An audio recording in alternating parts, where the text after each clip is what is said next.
সেমিস্টারে জিওগ্রাফি বিষয়ের উপরে নতুন আরো একটা উপস্থাপনা নিয়ে হাজির হয়ে গেলাম। আজকের উপস্থাপনায় তোমাদের সিলেবাসের অন্তর্গত ইউনিট 2 তে যে অংশটা রয়েছে কার্স্ট ভূমিরূপ বা কার্স্ট টোপোগ্রাফি, সেই সম্পর্কে ডিটেলস আলোচনা করে দেব। কার্স্ট এই শব্দটা কোথা থেকে এলো সেটা যেমন জানাবো, তার সঙ্গে সঙ্গে জানাবো কার্স্ট অঞ্চল বলতে আসলে কোন অঞ্চলটাকে বোঝানো হয়। তাছাড়াও বলবো এই কার্স্ট শব্দটা কিভাবে তার উৎপত্তি হয়েছে, কার্স্ট ভূমিরূপের বৈশিষ্ট্য কি, কার্স্ট ভূমিরূপ গড়ে উঠতে গেলে কি রকম অনুকূল পরিবেশের প্রয়োজন হয়, তাছাড়া এই অঞ্চলে ক্ষয়জাত ভূমিরূপ কি কি সৃষ্টি হয়, এই অঞ্চলে কোন কোন সঞ্চয়জাত ভূমিরূপ সৃষ্টি হয়, নদীর কার্যের ফলে এই অঞ্চলে নদীর কার্যের ফলে সেখানে কি কি ভূমিরূপ গড়ে ওঠে, সমস্তটাই ডিটেলসে আজকের ক্লাসে আলোচনা করে দিচ্ছি। তাই মনোযোগ সহকারে শুনে নাও এবং বুঝে নাও। খুব সহজ করে তোমাদের মতন করে বলার চেষ্টা করব, চিত্র সহকারে বোঝাবো, তাই ভালো করে বুঝে নাও, ছবিগুলো দেখবে, তার সঙ্গে সঙ্গে যেটুকু কথা বলছি মনোযোগ সহকারে একটু শুনে নাও। আশা করি আজকের এই উপস্থাপনা যদি তুমি মনোযোগ সহকারে শুনে থাকো তাহলে তোমার এই বিষয়ের সমস্ত কনসেপ্ট একেবারে ক্লিয়ার হয়ে যাবে। তাই এখান থেকে যাই প্রশ্নই আসুক না কেন সহজেই তুমি তার উত্তর দিতে পারবে। চলো তাহলে সময় নষ্ট না করে শুরু করে দিই আজকের ক্লাস।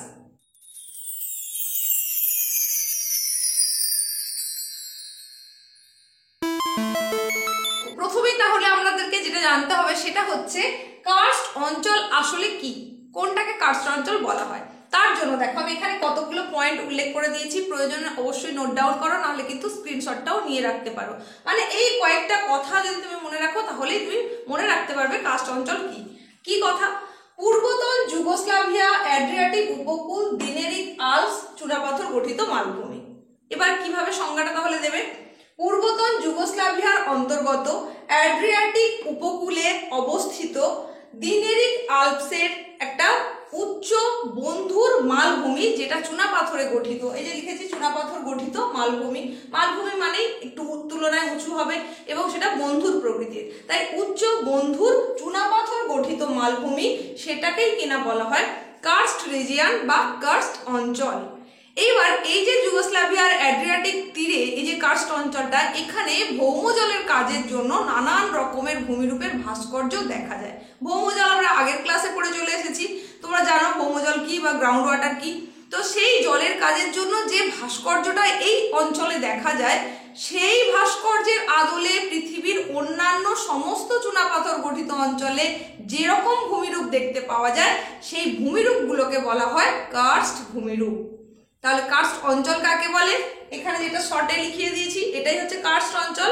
কার্স্ট ভূমিরূপ কাকে বলে সেটাও বললাম। তাহলে কার্স্ট ভূমিরূপের একদম শর্ট সংজ্ঞা হিসেবে তুমি যেটা বলতে পারো সেটা হচ্ছে অ্যাড্রিয়াটিক সাগর উপকূলে যে চুনাপাথর গঠিত ভূমিরূপ দেখতে পাওয়া যায়, সেই ভূমিরূপের আদলে পৃথিবীর সমস্ত চুনাপাথর গঠিত অঞ্চলে যে ধরনের ভূমিরূপ দেখতে পাওয়া যায় সেগুলোকেই বলা হবে কার্স্ট ভূমিরূপ।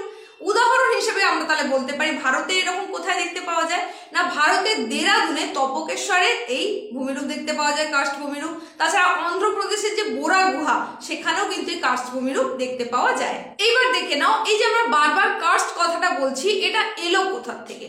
এই যে আমরা এখানে পূর্বতন যুগোস্লাভিয়ার কথা বলেছি, এই পূর্বতন যুগোস্লাভিয়ারই একটা ভাষা, সেটা হচ্ছে ক্রাস। এই শব্দটার অর্থ হচ্ছে উন্মুক্ত প্রস্তরময় ভূমি বা বলা যেতে পারে উদ্ভিদের আবরণহীন ভূমিভাগ। এই শব্দ থেকে, এটা থেকে পরবর্তীকালে এলো একটা শব্দ যেটা একটা জার্মান শব্দ কার্স্ট, এটাই পরবর্তীকালে জনপ্রিয় হয়ে গেল। তাহলে প্রথম কিন্তু এই শব্দ থেকেই উৎপত্তি লাভ করেছে, ক্রাস থেকে এসেছে জার্মান শব্দ কার্স্ট এবং সেখান থেকে এই কার্স্ট ভূমিরূপ নামটা এসেছে। তাহলে আমরা কার্স্ট ভূমিরূপের ক্ষেত্রে কোন কোন জিনিসগুলো খুব ভালো করে লক্ষ্য করলাম, তোমরাও ভালো করে বুঝে নাও কোন কোন জিনিসগুলো থাকতেই হচ্ছে। অবশ্যই অঞ্চলটাকে চুনাপাথর গঠিত হতে হবে প্রথম।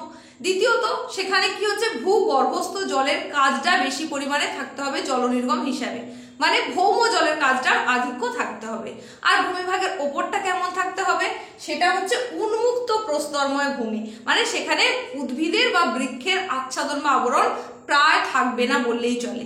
এই রকম যদি পরিবেশ হয় তাহলে সেখানে খুব সহজেই কার্স্ট ভূমিরূপ গড়ে উঠতে পারে। এইবার দেখো কার্স্ট ভূমিরূপের যে গড়ে ওঠা তার কারণটা কেন? চুনাপাথর, এই যে চুনাপাথরের কথা আমরা বলছি, এই চুনাপাথর কিন্তু সহজে জলে দ্রবণীয় নয়, মানে জল দ্বারা, সাধারণ জল দ্বারা চুনাপাথর কিন্তু দ্রবণীয় নয়। তাহলে কিসের সাহায্যে দ্রবীভূত হতে পারে না, যে চুনাপাথর সাধারণ জলে দ্রবণীয় নয় সেই চুনাপাথরই আবার কার্স্ট সহজেই দ্রবণীয়। এবার এই কার্বনিক অ্যাসিডটা কোথা থেকে আসবে? বৃষ্টির জল তার সঙ্গে যদি বাতাসের কার্বন ডাই অক্সাইড মিশে যায় তাহলেই কার্বনিক অ্যাসিড তৈরি হয়ে যাবে, যা কিনা চুনাপাথর গঠিত অঞ্চলে যখন এসে পৌঁছবে তখন সেখানের ভূমিরূপের ভাস্কর্য সহজেই পরিবর্তিত করে দেবে। তার কারণ কি? ওই চুনাপাথরের সঙ্গে কার্বনিক অ্যাসিডের যে বিক্রিয়া হয়ে গেল তার ফলে ভূমিরূপের ভাস্কর্যের পরিবর্তন হবে। তাহলে কিভাবে কার্বনিক অ্যাসিডটা সৃষ্টি হচ্ছে একটু দেখে নাও। আমরা কিসের সঙ্গে কিসের বিক্রিয়া বললাম? আমরা বললাম জলের সঙ্গে, বৃষ্টির জল সেটা কার সঙ্গে মিশে যাচ্ছে? বাতাসের কার্বন ডাই অক্সাইডের সঙ্গে মিশে যাচ্ছে। তাহলে দেখো এই যে বৃষ্টির জল তার সঙ্গে মিশে গেল কার্বন ডাই অক্সাইড, বাতাসের কার্বন ডাই অক্সাইড মিশে গিয়ে সেটা কি তৈরি করবে? অবশ্যই তৈরি করবে H2CO3, যেটাকে কিনা বলা হচ্ছে কার্বনিক অ্যাসিড। এই যে H2 আর CO3 কার্বনিক অ্যাসিড তৈরি হয়ে গেল। এর এবার বিক্রিয়া করছে কার সঙ্গে? চুনা পাথরের সঙ্গে, মানে ক্যালসিয়াম কার্বনেটের সঙ্গে বিক্রিয়া করছে কার্বনিক অ্যাসিড। তাহলে দেখো ক্যালসিয়াম কার্বনেটটা কি না, ক্যালসিয়াম কার্বনেট হচ্ছে CaCO3 প্লাস তার সঙ্গে কে মিলছে? বৃষ্টির জল অর্থাৎ H2O, তার সঙ্গে কে মিলছে? বাতাসের কার্বন ডাই অক্সাইড CO2, মিলে গিয়ে কি তৈরি করছে? ক্যালসিয়াম বাইকার্বনেট অর্থাৎ CaHCO3(2). তাহলে বিক্রিয়াটা আরো একবার ভালো করে বুঝে নেওয়ার চেষ্টা করো। প্রথমে আমরা দেখিয়েছি CaCO3 যেটা কিনা হচ্ছে ক্যালসিয়াম কার্বনেট, তার সঙ্গে বৃষ্টির জল মিশলো যেটা হচ্ছে H2O, তার সঙ্গে বাতাসের কার্বন ডাই অক্সাইড অর্থাৎ CO2 এটা মিশে গেল। CO2 H2 মিলে অলরেডি তৈরি করে দিল কার্বনিক অ্যাসিড, সেটা এবার ক্যালসিয়াম কার্বনেটের সঙ্গে বিক্রিয়া করে নিল, বিক্রিয়া করে নিয়ে তৈরি হয়ে গেল ক্যালসিয়াম বাইকার্বনেট যেটাকে বলা হচ্ছে CaHCO3(2). তাহলে এই যে রাসায়নিক আবহবিকারটা আমরা ঘটতে দেখলাম, এর ফলেই চুনাপাথর গঠিত অঞ্চলে ভূমিরূপের ভাস্কর্যের সম্পূর্ণ পরিবর্তন সাধন হয়ে থাকে। সেই পরিবর্তনগুলো কি এবার আমরা একে একে জেনে নেব। এরপরে আমরা যেটা দেখে নেব সেটা হচ্ছে কার্স্ট ভূমিরূপ অঞ্চলের বৈশিষ্ট্য কি আছে।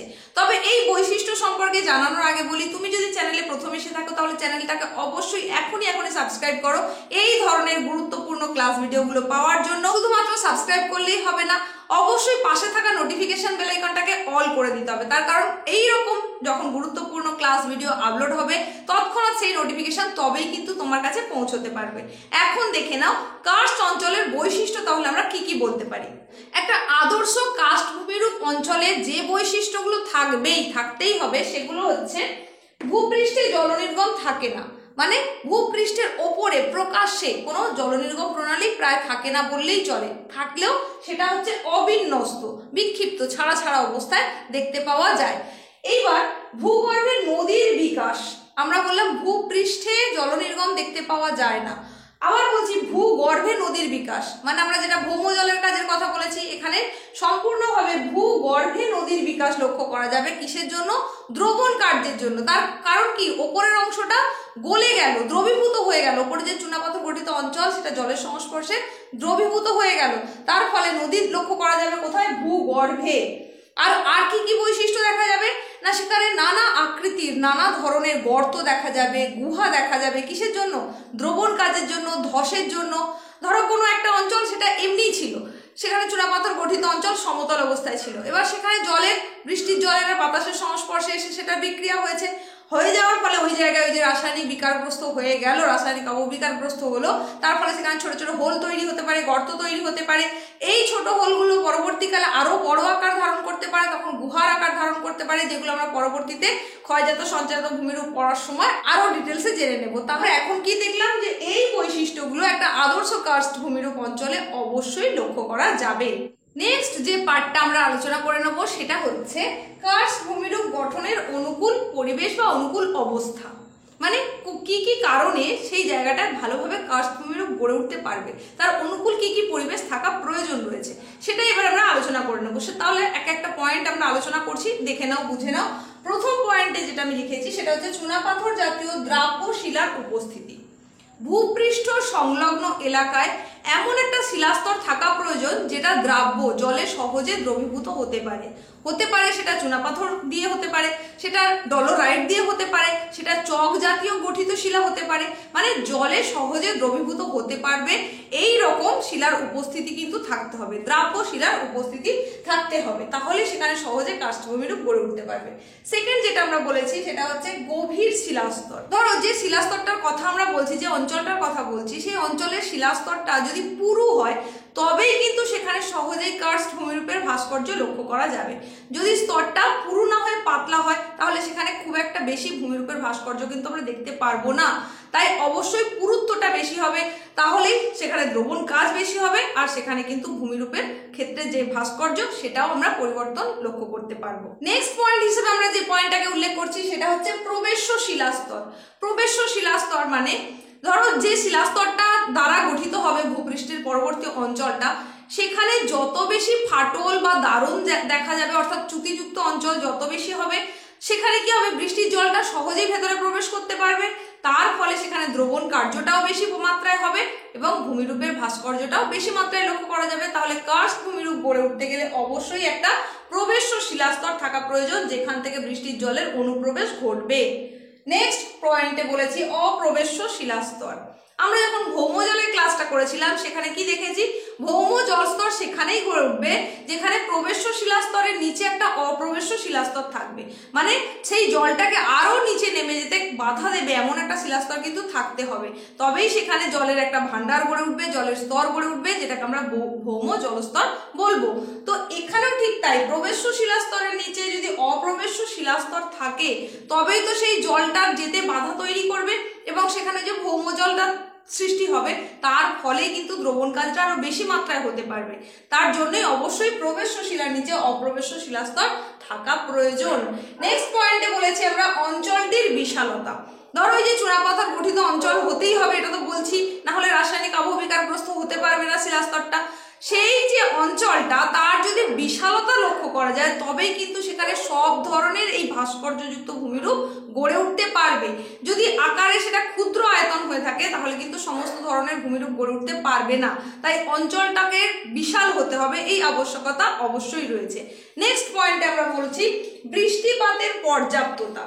বৃষ্টিপাতের পর্যাপ্ততা মানে সেখানে মাঝারি থেকে ভারী ধরনের বৃষ্টিপাত অবশ্যই হতে হবে এই অঞ্চলে। তার কারণ 30 সেন্টিমিটার কম যদি বৃষ্টিপাত হয়ে থাকে তাহলে কিন্তু সেখানে দ্রবণ কার্য হতে পারবে না। তাই 30 সেন্টিমিটারের বেশি বৃষ্টিপাত হয়ে যাওয়া মানে কিন্তু সেটা মাঝারি শ্রেণীভুক্ত হয়ে গেল।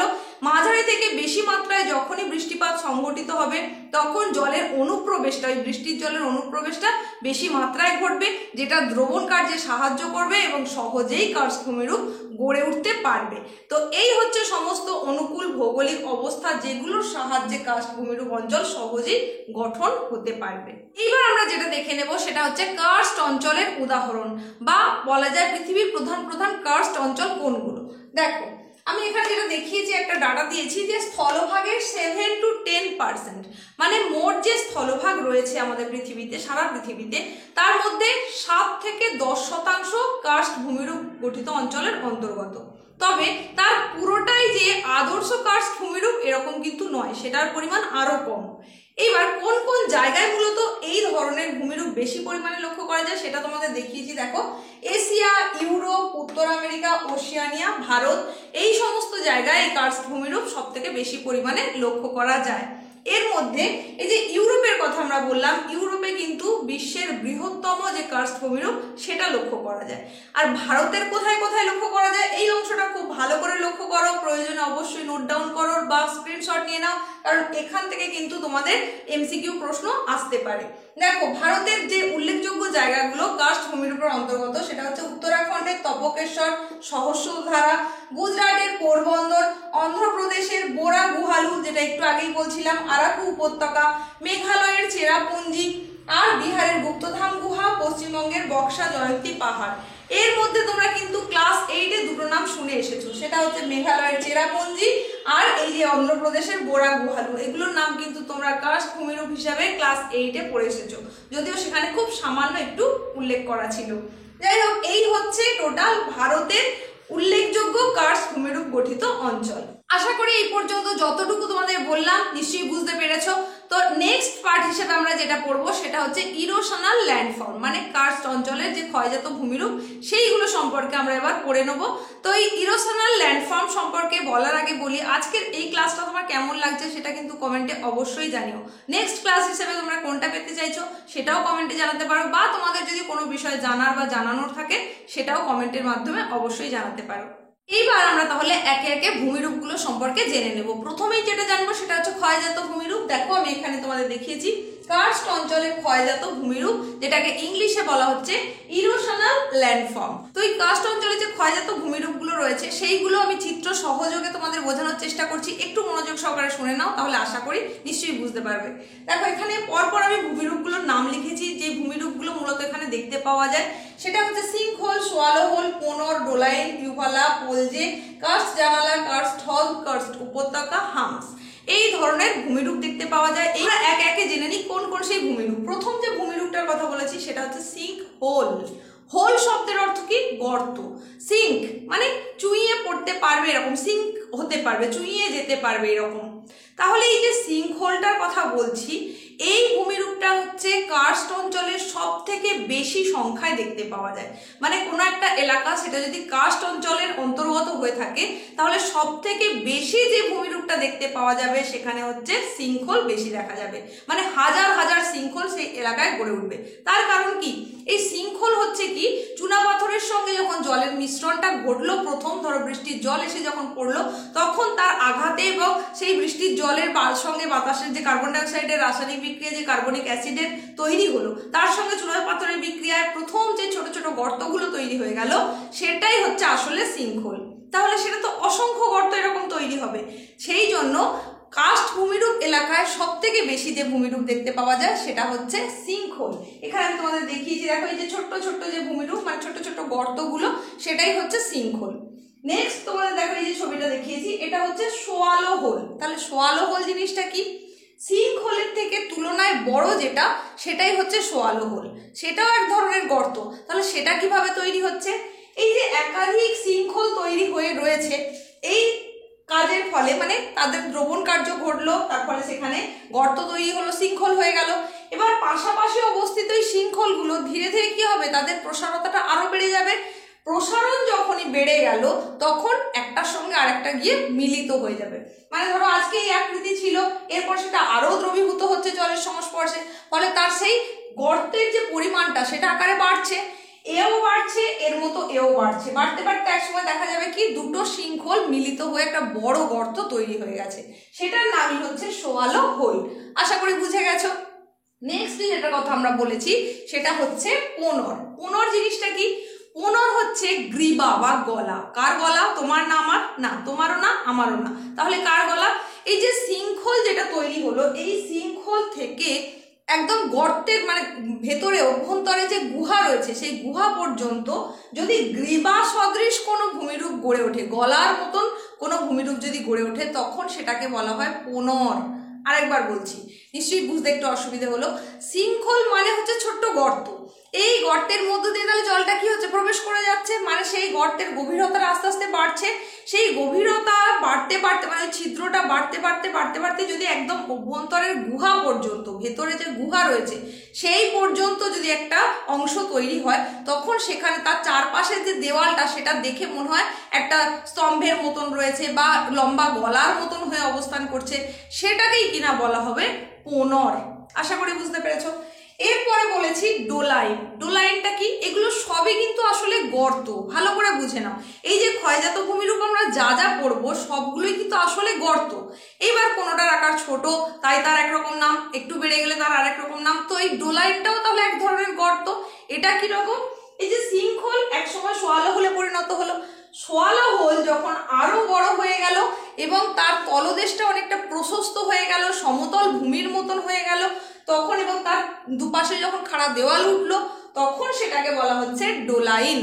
এইবার এই ডোলাইন দুভাবে তৈরি হতে পারে, একটা দ্রবণজনিত কারণে হতে পারে, একটা ধসজনিত কারণে হতে পারে। যেটা দ্রবণজনিত কারণে হয় তাকে বলা হয় দ্রবণ ডোলাইন, যেটা ধসজনিত কারণে হয় তাকে বলা হয় ধস ডোলাইন। তাহলে এটা কিভাবে হচ্ছে না, দ্রবণ কার্যের ফলে ধীরে ধীরে সেই গর্তের পরিমাণটা যখন বেড়ে যায় তখন সেটা দ্রবণ ডোলাইন, আর যখন ওপরের অংশ শিলাস্তরের ওপরের অংশ হঠাৎ করে ধসে পড়ে যায় এবং বড় আকারের গর্ত তৈরি হয়ে যায় তখন সেটাকে বলা হচ্ছে ধস ডোলাইন। এই হয়ে গেল নেক্সট ভূমিরূপ। এরপরে আমরা যেটা বলেছি সেটা হচ্ছে উভালা। এটা ওই যে বললাম সবই কিন্তু গর্ত। এবার ছবির সঙ্গে রিলেট করো, দেখো এইখানে আমি ডোলাইন দেখিয়েছি, ডোলাইনের থেকেও এই যে উভালা দেখিয়েছি, উভালা কোথাও কোথাও তোমরা ইউভালা পাবে হয়তো নামটা। তো এই উভালা বা ইউভালা দেখো আকারে সেটা আরো বেড়ে গেছে, তার মানে কি হলো, ডোলাইনের থেকে আকারে অনেকটা বড়, আরো বেশি খাড়া দেওয়াল যুক্ত এবং যার তলদেশটা আরো অনেক বেশি প্রশস্ত সমতল প্রকৃতির, তাকেই বলা হয়ে থাকবে উভালা বা ইউভালা। আর নেক্সট ভূমিরূপ হিসেবে যেটা দেখিয়েছি সেটা হচ্ছে পোলজে। এটার নামও কোথাও কোথাও তোমরা পাবে পলজি। পলজি বা পোলজে দুটো একই জিনিস।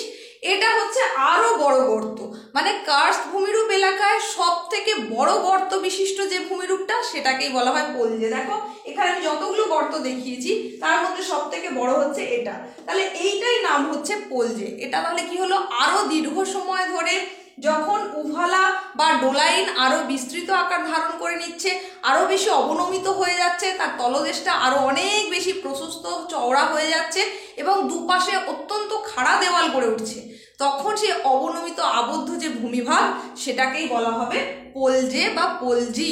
নেক্সট ভূমিরূপ হিসেবে আমরা যেটার কথা বলেছি সেটা হচ্ছে কার্স্ট জানালা। তাহলে কার্স্ট উইন্ডো বা কার্স্ট গবাক্ষ বা কার্স্ট জানালা, সেটা কি, জানালার কাজ কি, জানালা দিয়ে আমরা বাইরের দৃশ্য দেখতে পাই বা বাইরে থেকে ভেতরের অংশ দেখতে পাই। এখানে তাহলে কার্স্ট জানালাটা কোথায় তৈরি হচ্ছে, কিভাবে তৈরি হচ্ছে, কার্স্ট অঞ্চলে অনেক সময় আমরা কি বলেছি এখানে ভৌমজলের কাজ বেশি, ভৌমজলটা কোথায় থাকবে, অভ্যন্তরে। তাহলে সেই ভূগর্ভস্থ নদীকে যদি ওপরের কোনো একটা ছিদ্র অংশ থেকে দেখতে পাওয়া যায় তখন সেই অংশটাকে বলা হচ্ছে কি কার্স্ট গবাক্ষ। ধরে নাও এই যে সিঙ্কহোল, এটা তো অত্যন্ত ছোট গর্ত, এগুলো আস্তে আস্তে বড় হচ্ছে। এইবার এখান থেকে যদি তাকিয়ে নিচের দিকে ভূগর্ভস্থ নদীকে দেখতে পাওয়া যায় তখন সেটাকে বলা হচ্ছে কার্স্ট উইন্ডো বা কার্স্ট গবাক্ষ বা কার্স্ট জানালা। নেক্সট আমরা যে ভূমিরূপটার কথা বলেছি সেটা হচ্ছে কার্স্ট হ্রদ। তাহলে এই কার্স্ট হ্রদ কোথায় তৈরি হতে পারে, অবনমিত অঞ্চলে যখনই জল জমবে তখন সেখানে কার্স্ট হ্রদ গড়ে উঠবে। পরবর্তী যে ভূমিরূপটার কথা বলা হয়েছে সেটা হচ্ছে কার্স্ট উপত্যকা। এটা কি না, ধসের ফলে ভূগর্ভস্থ নদী উপত্যকা যখন উন্মুক্ত হয়ে পড়ে তখনই সেটাকে বলা হচ্ছে কার্স্ট উপত্যকা। নেক্সট যে ভূমিরূপটার কথা বলেছি সেটা হচ্ছে হাম্পস। হাম্পসটা তাহলে কি, হাম্পস হচ্ছে এই যে পোলজে, পোলজেটা আসলে কি বিশাল বৃহদাকার বড় গর্ত। এবার এই যে পোলজের উপরিভাগ মানে এই উপরের অংশ, এখানে কি হয়, চুনময় শিলা সেটা খুব বেশি ঢালযুক্ত হয় না, সামান্য ঢালে উঁচু টিলার মতন হয়ে অবস্থান করে। এই যে অংশটা টিলার মতন হয়ে যেটা কুঁজের মতন আকার ধারণ করে অবস্থান করে বলে একে বলা হয়ে থাকে হাম্পস। তাহলে আমরা এতক্ষণ ক্ষয়জাত ভূমিরূপ বা ইরোশনাল ল্যান্ডফর্ম সম্পর্কে জেনে নিলাম। এবার জানবো নদীর দ্বারা যে ক্ষয়জাত ভূমিরূপগুলো তৈরি হয়ে থাকে, মানে নদীজাত যে কার্স্ট অঞ্চলে যে ভূমিরূপ সেগুলো কি কি এবার সম্পর্কে জানবো। দেখো এখানে আমি সেগুলোর নাম পরপর লিখেছি, এক একটায় আসি। প্রথমটাই যে নামটা লিখেছি সেটা হচ্ছে টেরা রোজা। এটা কি, এটা হচ্ছে কার্স্ট অঞ্চলে চুনাপাথর দ্রবণ কার্যের ফলে অনেক সময় লাল রঙের মৃত্তিকার কর্দম প্রবাহ দেখা যায়, সেটাকেই বলা হয়ে থাকে টেরা রোসা।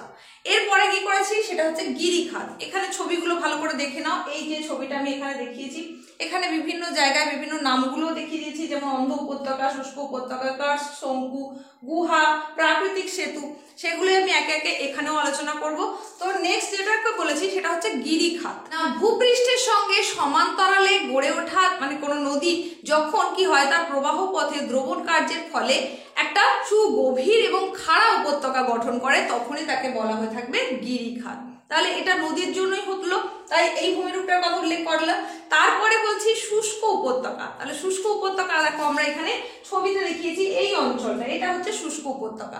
তাহলে এটাকে আমরা এক্সপ্লেন করব কিভাবে না, ভূপৃষ্ঠের ওপর দিয়ে প্রবাহিত নদী খাতে যদি কোনো শৃঙ্খল গড়ে ওঠে তাহলে কি হবে, আগের যে ছবিটা আমরা এঁকেছিলাম সেটা ভালো করে মনে করো, একটা নদী প্রবাহিত হচ্ছে, সেখানে হঠাৎ করে শৃঙ্খল তৈরি হয়েছে, মানে একটা গর্ত তৈরি হয়ে গেছে, তাহলে কি হবে, নদীর জলটা শৃঙ্খলের মধ্যে দিয়ে প্রবেশ করে যাবে, প্রবেশ করে গিয়ে এবার কি হচ্ছে সে ভেতর দিয়ে তখন প্রবাহিত হচ্ছে। এবং বেশ কিছু দূরে কয়েক কিলোমিটার যাওয়ার পর হয়তো সেটাকে আবার ভূপৃষ্ঠে দেখতে পাওয়া গেল। তাহলে এই মাঝের যে এলাকাটা যেখানটায় নদীটা অদৃশ্য অবস্থায় রয়ে গেল, সেখানটার উপত্যকা কি অবস্থায় থাকলো? শুষ্ক বা শুকনো অবস্থায় থাকলো, জলপ্রবাহহীন অবস্থায়, কারণ তখন সে অন্তঃসলিলা রূপে বইছে, তাই সেই উপত্যকাটার নাম তখন হয়ে যাবে শুষ্ক উপত্যকা। নেক্সট আমরা বলেছি অন্ধ উপত্যকা। এটা দেখো, ছবিটা আগে ভালো করে দেখে নাও। এই যে অংশটা আমরা চিহ্নিত করেছি এটাকে বলা হচ্ছে অন্ধ উপত্যকা। এই যে আমরা যেখানটায় বললাম একটু আগে, যেটা এক্সপ্লেন করলাম শুষ্ক উপত্যকা হিসেবে, সেখানে কি দেখলাম যে শৃঙ্খলের কাছে এসে ভূপৃষ্ঠস্থ যে নদীর প্রবাহ সেটা কি হচ্ছে, ভূগর্ভস্থ হয়ে গেল।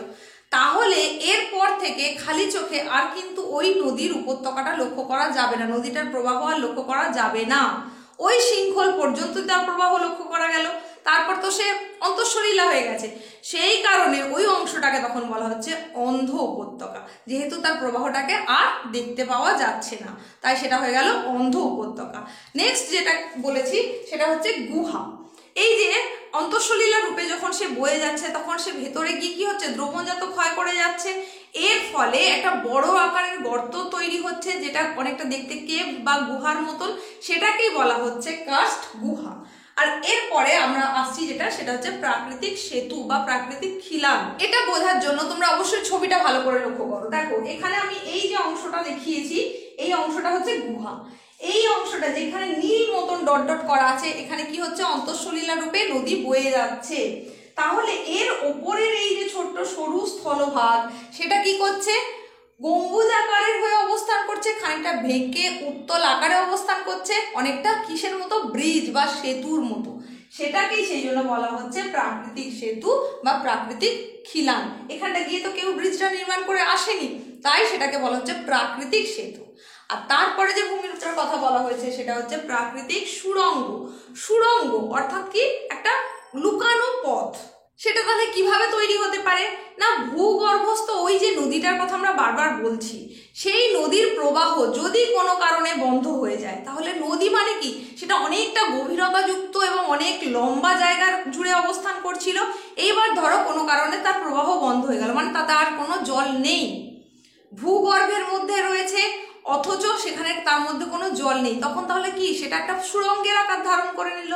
তাই সেটাকে তখন বলা হচ্ছে প্রাকৃতিক সুড়ঙ্গ। যেহেতু এটাও প্রাকৃতিক উপায়ে সৃষ্টি হচ্ছে, তাই একে বলা হচ্ছে প্রাকৃতিক সুড়ঙ্গ। তাহলে এই যে ভূমিরূপগুলোর কথা বললাম, এগুলো কি না, নদীর কাজের জন্য কার্স্ট অঞ্চলে সৃষ্টি হওয়া ভূমিরূপ। তাহলে আমরা ক্ষয়জাত ভূমিরূপ জেনে নিলাম, নদীর কাজের ফলে সৃষ্ট ভূমিরূপগুলো জেনে নিলাম। এরপরে যেটা আমরা জানবো সেটা হচ্ছে সঞ্চয়জাত ভূমিরূপ। আজকের উপস্থাপনার প্রায় শেষের দিকে আমরা চলে এসেছি। এখন যে ভূমিরূপগুলো দেখবো সেটা হচ্ছে কার্স্ট অঞ্চলের সঞ্চয়জাত ভূমিরূপ বা ডিপোজিশনাল ল্যান্ডফর্ম। সেখানে যেটা আমরা দেখবো, ছবি সহ একেবারে দেখে নেবো, ভালো করে বুঝে নাও। নামগুলো আমি এখানে পরপর লিখে দিয়েছি। প্রথম দেখো লিখেছি স্ট্যালাকটাইট, তারপর স্ট্যালাগমাইট, গুহাস্তম্ভ বা পিলার, হেলিকটাইট, হেলিগমাইট, গ্লোকুলাইট, অ্যান্থোডাইট। এইগুলো কি জিনিস এবার ছবির সাহায্যে দেখে নাও। প্রথম যে নামটার কথা বলেছি সেটা হচ্ছে স্ট্যালাকটাইট। দেখো এখানে আমি ছবিতে দেখিয়েছি, এই হচ্ছে স্ট্যালাকটাইট, যেটা লাল রঙের দেখতে পাচ্ছ তোমরা। ছবিটা ভালো করে লক্ষ্য করো, তাহলে কিন্তু খুব ইজি হয়ে যাবে ব্যাপারটা তোমাদের বোঝার জন্য। দেখো চুনা পাথর তার দ্রবণ কার্যের জন্য দ্রবীভূত হয়ে গেল। এবার এই যে চুন মিশ্রিত জল দ্রবীভূত হয়ে যাওয়ার পর সেগুলো কি হয়, ফোঁটার আকারে নিচে নেমে আসে। একটু আগে তোমাদেরকে একটা গুহার ছবি দেখিয়েছিলাম, আমি এখানে সেই গুহাটাকে বড় আকারে এঁকে দেখানোর চেষ্টা করেছি। দেখো এই হচ্ছে সেই গুহা।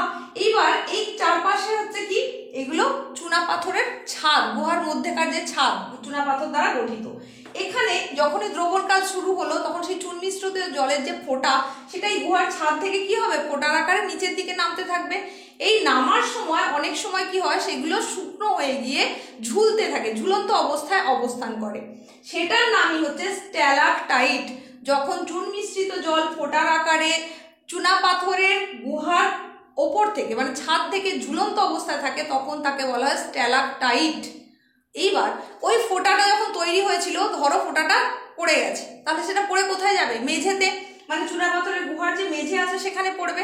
একটা ফোঁটা পড়লো, আবার ফোঁটা পড়লো, আবার ফোঁটা পড়লো, তাহলে মেঝেতে ওই চুন মিশ্রিত জলের ফোঁটার আকারের উচ্চতাটা আস্তে আস্তে বাড়তে থাকবে। এইভাবে বাড়তে বাড়তে যখন সেটা অবস্থান করে উঁচু হয়ে, মানে মেঝে থেকে ছাদের দিকে আস্তে আস্তে উঁচু হয়ে অবস্থান করে, তখন সেটাকে বলা হচ্ছে স্ট্যালাগমাইট। ভালো করে বোঝো, চুন মিশ্রিত জলের ফোঁটা কিন্তু দুটোই, টাইট স্ট্যালাকটাইট সেটাও চুন মিশ্রিত জল, স্ট্যালাগমাইট সেটাও চুন মিশ্রিত জল। তাহলে তফাৎটা কোথায়? একটা ছাদ থেকে ঝুলছে সেটার নাম টাইট, একটা মাটি থেকে ওপরে উঠছে সেটার নাম হচ্ছে স্ট্যালাগমাইট। এই দুটো নিশ্চয়ই বুঝতে পারা গেছে। তাহলে ছবিতে দেখো এটা ঝুলন্ত অবস্থায় রয়েছে আর এটা মাটি থেকে মেঝে থেকে ওপরের দিকে উঠছে। এইবার এইরকম এই জায়গাটা দেখো দেখিয়েছি পিলার বা বলা যেতে পারে যে এটাকে চুনা পাথরের স্তম্ভ বলা যেতে পারে। সেটা কি জিনিস? এইরকম উপর থেকে একটা স্ট্যালাকটাইট ঝুলছিল আর নিচ থেকে একটা স্ট্যালাগমাইট উঠছিল। দুটো যদি সোজাসুজি হয়ে যায় তাহলে কি করবে? এক সময় তারা সঙ্গবদ্ধ হয়ে গেল এবং থাম বা পিলারের মতন আকার ধারণ করে অবস্থান করলো। সেটাকেই বলা হচ্ছে চুনা পাথরের স্তম্ভ বা পিলার। নেক্সট যে ভূমিরূপটার কথা বলেছি সেটা হচ্ছে হেলিকটাইট। দেখো স্ট্যালাকটাইটও যাই, হেলিকটাইটও তাই। তাহলে আলাদাটা কোথায়? স্ট্যালাকটাইট, হেলিকটাইট। শুধু নামটার কেন পরিবর্তন হচ্ছে? স্ট্যালাকটাইট সোজাসুজি ভাবে অবস্থান করে ঝুলে, হেলিকটাইট দেখো বেঁকে হেলে অবস্থান করছে, তাই এটার নাম হচ্ছে হেলিকটাইট। ঠিক সেম স্ট্যালাগমাইট যা, হেলিগমাইটও তা, শুধু তফাৎ কোথায় দেখো এটা বেঁকে অবস্থান করছে, এটা সরলভাবে অবস্থান করছে, তাই এটার নাম হয়ে গেল হেলিগমাইট।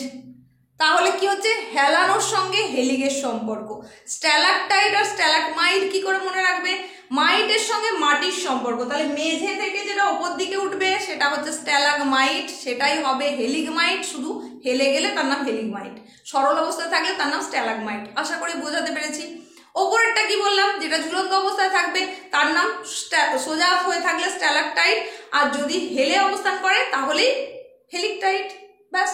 আর দুটো মিশে গেলে তখন তার নাম হয়ে গেল স্তম্ভ বা পিলার। নেক্সট যেটা বলেছিলাম সেটা হচ্ছে গ্লোবুলাইট। তো এই যে ছাদ থেকে চুন মিশ্রিত জলের ফোঁটাটা যখন লম্বা হয়ে নামছে তখন তাদেরকে আমরা এটা বলছি, কিন্তু যখন সেটা গোলাকার ধারণ করে তখনই তাকে বলা হয়ে থাকে গ্লোবুলাইট। হয়েছে। এরপরে নেক্সট এবং লাস্ট যেটা ছিল সেটা হচ্ছে অ্যানথোডাইট। এটা কি জিনিস সেটা বলার আগে আরো একবার জিজ্ঞেস করে নিচ্ছি তোমাদের আজকের ক্লাসটা কেমন লাগলো কমেন্টে জানাতে কিন্তু একেবারেই ভুলবে না, কারণ তোমার একটা কমেন্ট আমাকে উদ্বুদ্ধ করবে পরবর্তী ক্লাসটা নিয়ে আসার জন্য। তাই অবশ্যই একটা কমেন্ট করে দেবে, জানবে। তোমাদের কোনো অসুবিধা থাকলে সেটাও জানাতে পারো। সব সময় ক্লাসটা কেমন হয়েছে সেটা জানাতেই হবে এমন নয়, তোমার যা জানার বা জানানোর থাকবে সেটুকুও তুমি কমেন্টে জানাতে পারো। তো একদম শেষ যে অংশটা সেটা হচ্ছে অ্যানথোডাইট। এটা কি জিনিস? এটা হচ্ছে এই যে চুন মিশ্রিত জলের ফোঁটা যখন সেটা একটা ফুলের পাপড়ির মতো আকার ধারণ করে তখন তাকে বলা হয়ে থাকে অ্যানথোডাইট। এই হচ্ছে সমস্ত ভাস্কর্য, সমস্ত ভূমিরূপ যেগুলো কার্স্ট অঞ্চলে গড়ে উঠতে পারে। সমস্তগুলো আলোচনা করে দিলাম, ক্ষয়জাত, সঞ্চয়জাত, নদীর কাজের ফলে, সবটাই বুঝিয়ে দিলাম। আশা করি ক্লাসটা তোমাদের বুঝতে কোনো অসুবিধা হয়নি। তো আজকের মতো এখানেই শেষ করছি। নেক্সট ক্লাসের সঙ্গে খুব তাড়াতাড়ি আবার দেখা হচ্ছে।